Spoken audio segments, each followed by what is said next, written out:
anak-anak, bertemu lagi dengan Bu Syifa.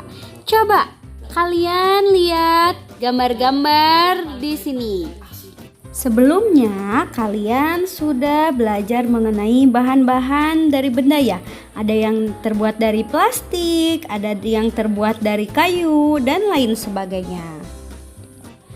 Sekarang benda-benda juga ada loh yang wujudnya padat, ada yang wujudnya cair, dan ada juga yang wujudnya gas. Nah, dari gambar ini coba kalian tebak mana benda yang termasuk benda padat. Ayo sebutkan satu benda. Nah, sekarang coba sebutkan satu benda yang merupakan benda cair. Yang terakhir, coba sebutkan satu benda yang merupakan benda gas. Jawaban yang betulnya yaitu benda padat batu, benda cair air minum, dan benda gas yaitu balon.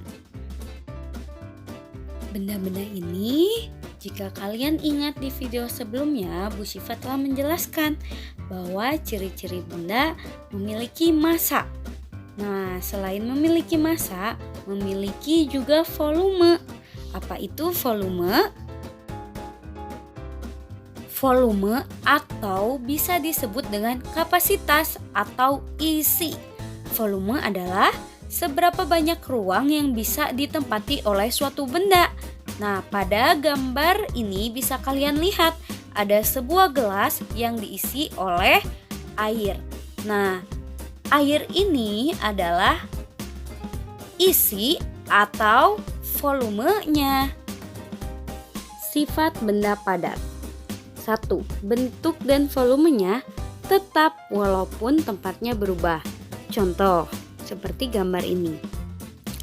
Pensil, pulpen, ataupun penghapus itu merupakan benda padat. Nah, jika semua peralatan itu dimasukkan ke dalam gelas, volume pensil tidak akan berubah. Bentuk pensil pun tidak akan berubah menjadi gelas. Yang kedua, memiliki berat dan massa yang tetap. Contohnya, saat kita memasukkan pensil atau pulpen ke dalam gelas, berat pensil atau pulpen tetap sama, tidak berubah, tidak menjadi lebih berat dan tidak menjadi lebih ringan juga. Ketiga, dapat berubah bentuk dengan cara tertentu, misalnya ditekan, dipotong, ataupun dipukul, dan lainnya. Contoh benda padat yaitu tanah liat. Nah, tanah liat ini bisa kita bentuk menjadi guci dengan cara ditekan. Lalu benda padat lainnya yaitu kayu yang bisa kita pahat menjadi hiasan, meja, kursi, pensil, dan lain-lainnya. 4. Dapat berubah wujud menjadi cair atau gas. Contohnya, kapur barus merupakan benda padat. Kapur barus bisa berubah wujud menjadi gas ketika didiamkan di luar ruangan. Lalu ada es. Es juga merupakan benda padat. Es dapat berubah wujud menjadi cair ketika dipanaskan atau terkena panas. 5. Benda padat ada yang keras dan ada yang lunak. Seperti tanah liat, play-doh, busa. Yang lunak juga besi, batu, kayu yang keras. Yang keenam, benda padat dapat digenggam. Selanjutnya, sifat benda cair. Pertama, bentuknya berubah mengikuti wadahnya. Coba kalian perhatikan gambar ini.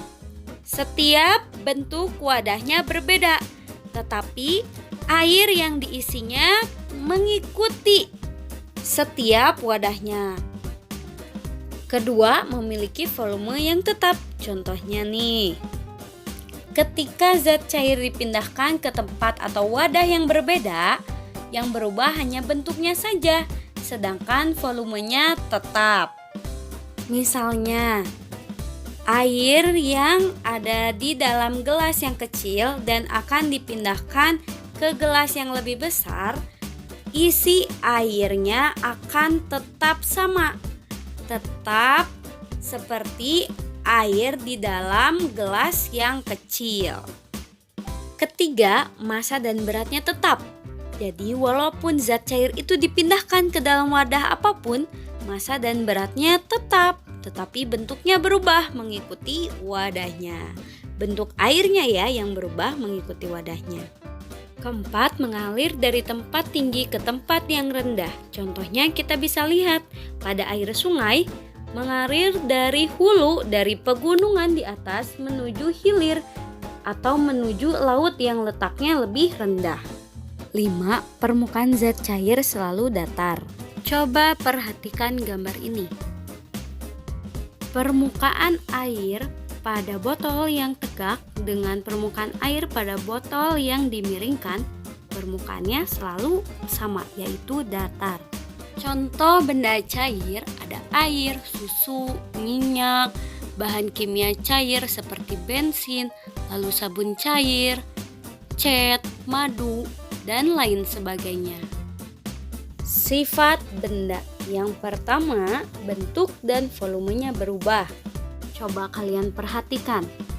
Setiap balon itu bentuknya berbeda. Ada yang panjang, lonjong, ada yang bulat, ada yang oval. Ketika anak meniup udara pada balon dengan bentuk yang berbeda, maka bentuk dan volume udara akan berubah-ubah sesuai dengan bentuk balon tersebut. Kedua, menempati ruang. Hal ini bisa kita lihat ketika kita meniupkan udara ke dalam balon, udara akan menempati seluruh ruangan dalam balon. Ketiga, menekan ke segala arah. Contohnya, saat kita meniup balon, pada saat ditiup, udara akan mengisi seluruh ruangan pada balon dan menekan ke segala arah. Jika balon terus ditiup, maka balon akan membesar dan meletus. Keempat, benda gas dapat dirasakan. Contohnya, udara. Udara tidak bisa kita lihat, tetapi bisa kita rasakan. Lalu, seperti gas LPG. Gas LPG tidak bisa kita lihat, tapi kita bisa cium baunya. Betul? Ada juga nih uap air dan asap, yaitu benda gas yang dapat kita lihat. Nah, itu dia tadi wujud benda ada 3, yaitu padat, cair, dan gas. Alhamdulillah, sekian pembelajaran untuk hari ini. Semoga bermanfaat ya. Semangat belajar dari rumahnya. Bye-bye. Wassalamualaikum warahmatullahi wabarakatuh.